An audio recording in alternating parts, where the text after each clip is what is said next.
Hallo zusammen und willkommen zu einem neuen Video. Ja, heute bin ich nochmal hier im Windpark Thomasburg in der Nähe von Lüneburg bei den E160 EP5 E2. Das ist die Vorgängerversion von der E-Gondel. Ich war auch letzten Herbst schon mal hier, Ende Oktober.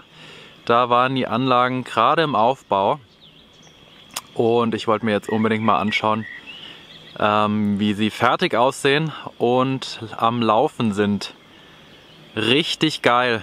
Alle drei fertig errichtet und auch schon in Betrieb. Das sieht einfach nur so geil aus mit diesem niedrigen Turm und diesem riesen Rotor. 120 Meter MST, modularer Stahlturm.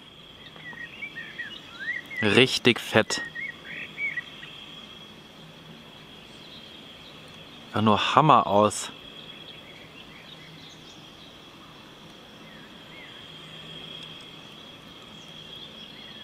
Ja, das war ein Anliegen der Gemeinde, dass die Anlagen nicht höher als 200 Meter hoch sind.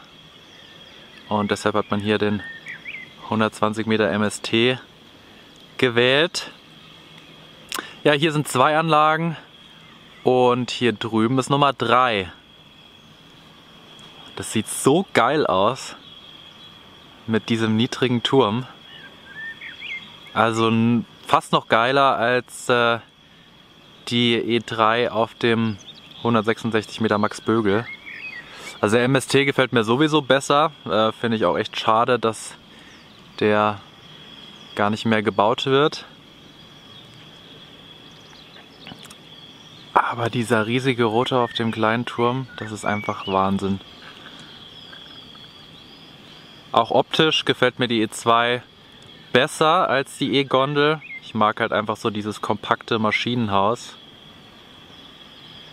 Ja, Betreiber sind die Elektrizitätswerke Schönau aus dem Schwarzwald, EWS. Da steht es nochmal.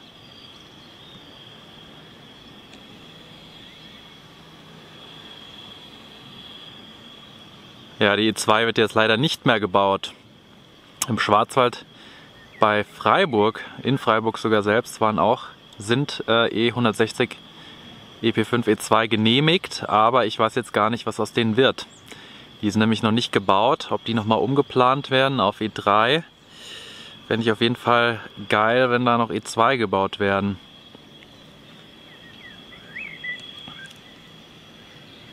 Richtig nice, ey.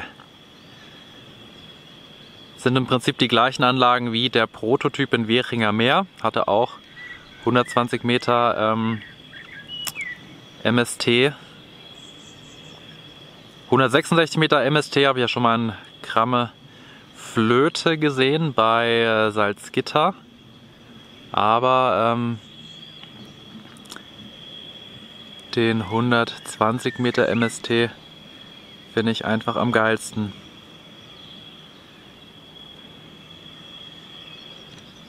Richtig fett.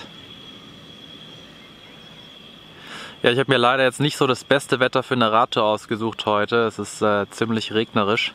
Gerade habe ich Glück und die Wolken verziehen sich ein bisschen, aber ja, ich bin halt nur heute hier und wollte hier halt unbedingt nochmal vorbeischauen. Einfach nur geil.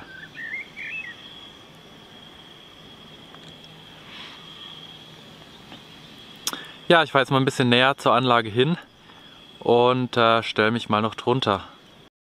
Ja, jetzt stehe ich hier unterhalb einer Anlage und das sieht einfach nur geil aus. Schaut euch das an. Wenn der Rotor so tief runterkommt, einfach nur fett. Das finde ich auf jeden Fall geiler als den höheren Turm. Und auch den MST finde ich schon echt richtig cool. Aber wahrscheinlich ist er halt auf Dauer auch einfach zu teuer. Stahlpreise sind ja auch enorm durch die Decke gegangen. Aber was man wieder ganz deutlich hört, ist das Schleifen von dem Generator. Dieses monotone Schleifen. Hatte ich gestern in Albringhausen ja auch schon mal erwähnt. Aber das ist halt so dieses Ding bei dem Generator hier. Der EP3-Generator ist auf jeden Fall um einiges leiser.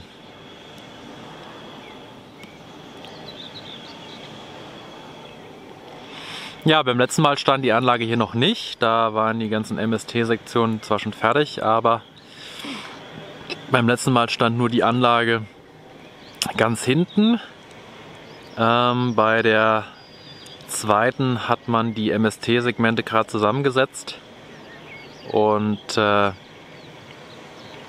jetzt hier die Anlage, die stand noch gar nicht beim letzten Mal. Umso geiler, sie jetzt mal fertig zu sehen. Richtig nice.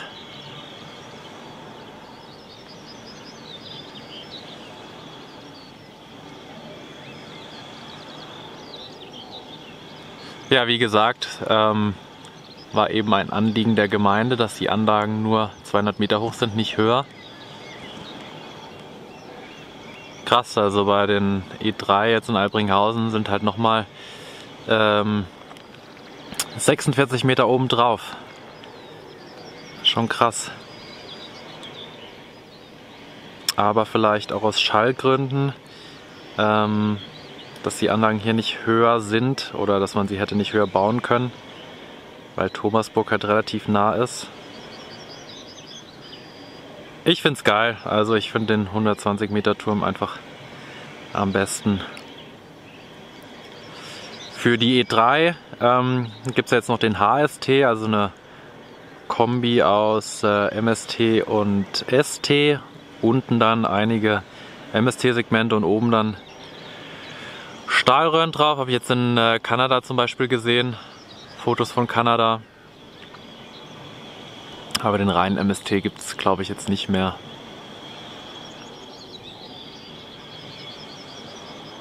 Boah, einfach nur geil.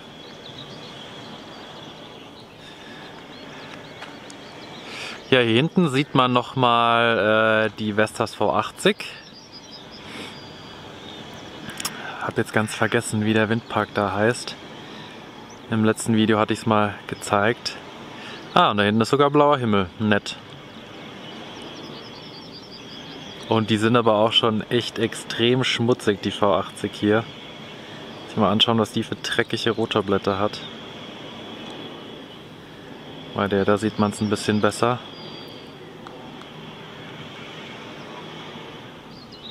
Krass, ey. Richtig fetter schwarzer Belag.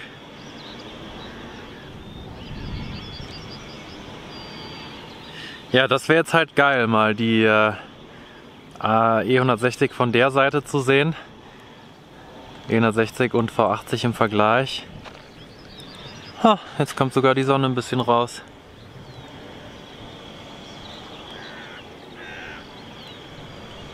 Ja, werde jetzt mal mit der Drohne fliegen und werde von oben mal noch ein paar coole Bilder machen, solange das Wetter noch hält. Ja, habe jetzt hier nochmal kurz angehalten. Hier hat man nämlich nochmal einen schönen Überblick. Sieht auch geil aus mit dem Kornfeld davor. Richtig schönes Bild. Ja, zwischenzeitlich hatten sich alle drei Anlagen mal abgestellt und dann wieder eingeschaltet. Und jetzt laufen sie alle drei wieder.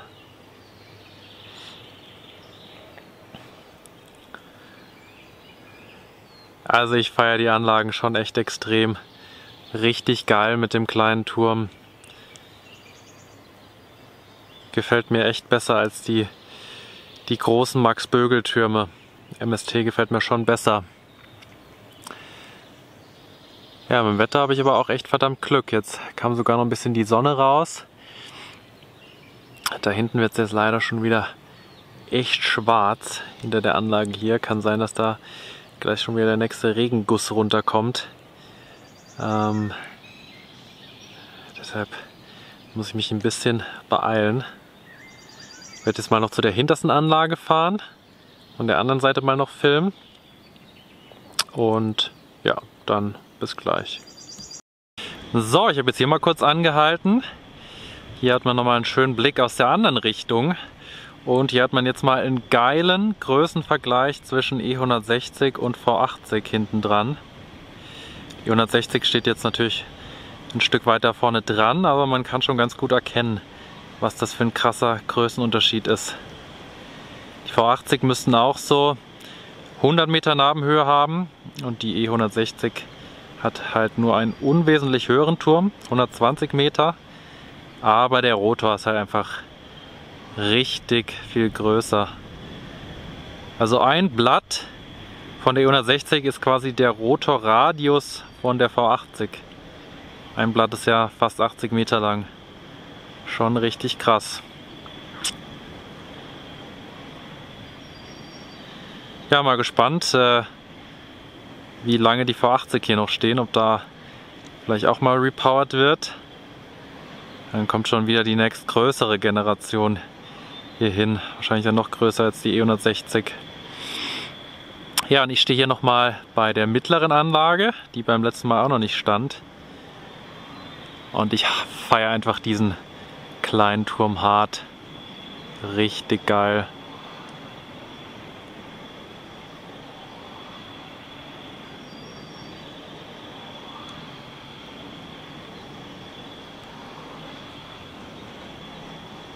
Muss aber sagen, also den Generator hört man von weitem gar nicht so. Also wenn man direkt drunter steht, klar hört man dieses Schleifen, aber von weitem ist er gar nicht so laut. Und die Anlagen sind ja doch weiter entfernt von Thomasburg, als ich jetzt dachte. Schon echt geil. Ja, und auch cool, jetzt halt alles nochmal zurückgebaut zu sehen. Als ich letzten Herbst da war halt hier noch voll die Baustelle. Aber ja, jetzt ist alles nochmal schön hergerichtet. Jetzt bekomme ich auch leider Regentropfen auf die Linse.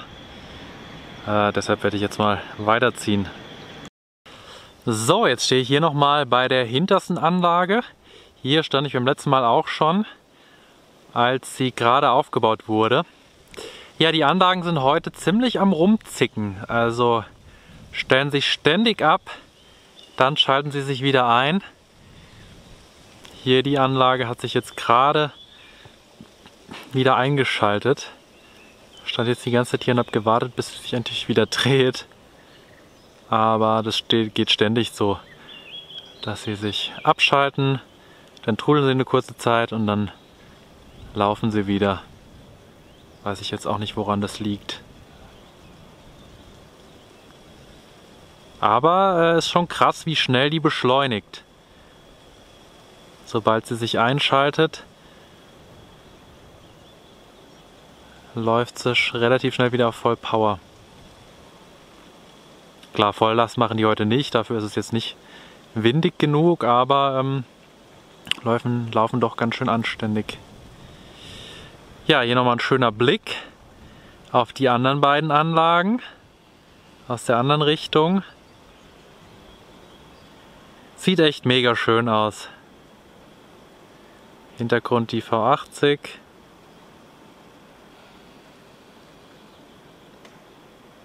Ja, zum Thema Bürgerbeteiligung kann ich noch was sagen. Hier hat man sich für ein anderes Modell entschieden, also keine finanzielle Beteiligungsmöglichkeit von Bürgern. Das ja, ist halt nur interessant für Bürger, die auch genügend Geld auf der hohen Kante liegen haben, sich daran finanziell zu beteiligen. Da gibt es ja meistens irgendwie so einen Mindestbetrag von irgendwie 5.000 Euro und das haben wahrscheinlich die wenigstens auf der hohen Kante liegen. Und deshalb hat man sich hier entschieden, dass der Projektierer der Gemeinde Thomasburg pro Jahr 60.000 Euro überweist. Und dann entscheidet ein Rat, was mit den 60.000 Euro angestellt wird.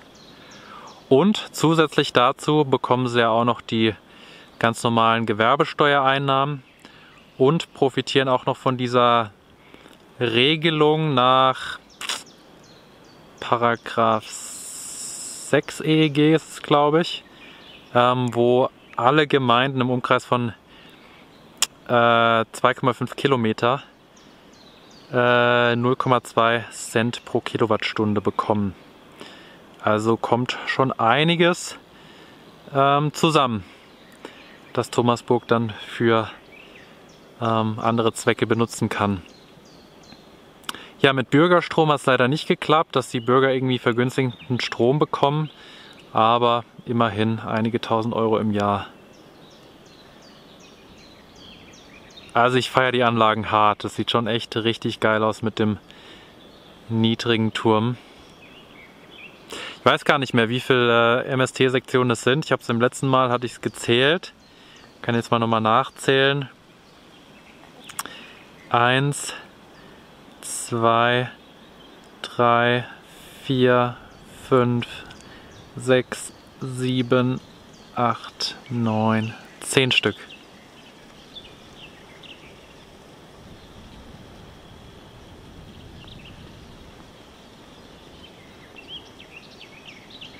Ja, der 166 Meter Turm, weiß ich jetzt gar nicht mehr, wie viel der hat. Müsste ich nochmal im Video von Kramme Flöte schauen. Der hat dann bestimmt nochmal 5, 6 Segmente mehr. Richtig nice, die 3 Anlagen jetzt hier fertig und in Betrieb zu sehen. Und zum Glück kommt jetzt auch nochmal ein bisschen die Sonne raus.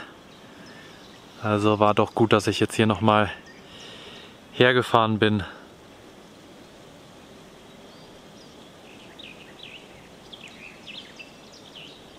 Also von weitem hört man das Schleifen des Generators gar nicht so, aber wenn man nah dran ist, dann hört man es doch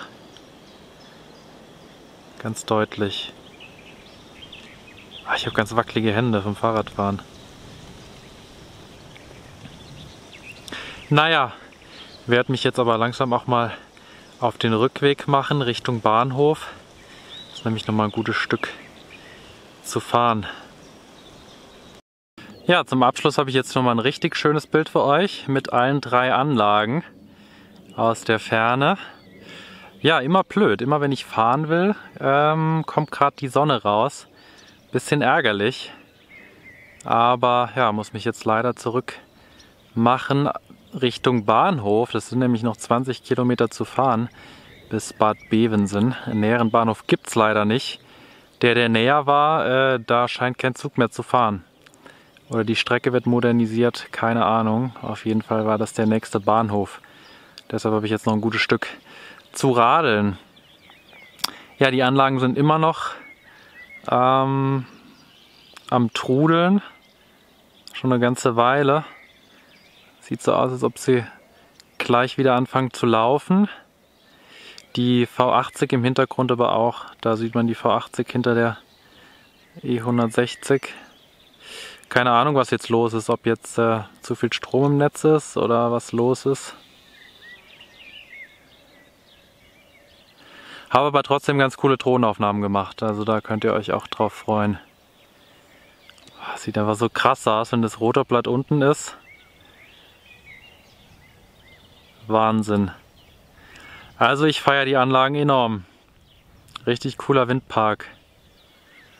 Gibt es auch bisher jetzt, glaube ich, noch nicht so oft die E160 E2 auf 120 Meter Turm hier in Deutschland. Insgesamt leider gar nicht so oft gebaut.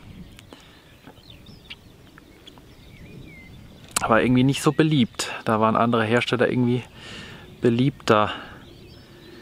Also hat schon ein bisschen Anlaufschwierigkeiten gehabt, die EP5-Plattform. EP3 ging sehr, sehr gut, aber EP5 leider nicht so. Jetzt läuft wieder eine Anlage da hinten.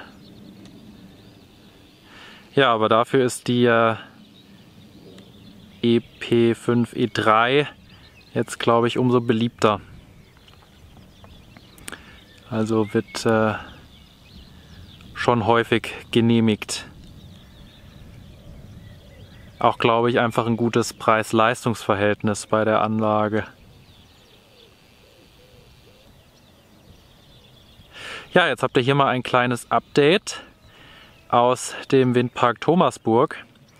Waren, glaube ich, auch andere YouTuber noch hier, die den Windpark mal gezeigt haben, aber ich war jetzt halt hier in der Nähe und wollte mir das unbedingt mal anschauen. Ja, dann werde ich mich auf den Rückweg machen. Im Anschluss nochmal ein paar schöne Drohnenaufnahmen und dann sehen wir uns im nächsten Video. Halt die Ohren steif und bis dann.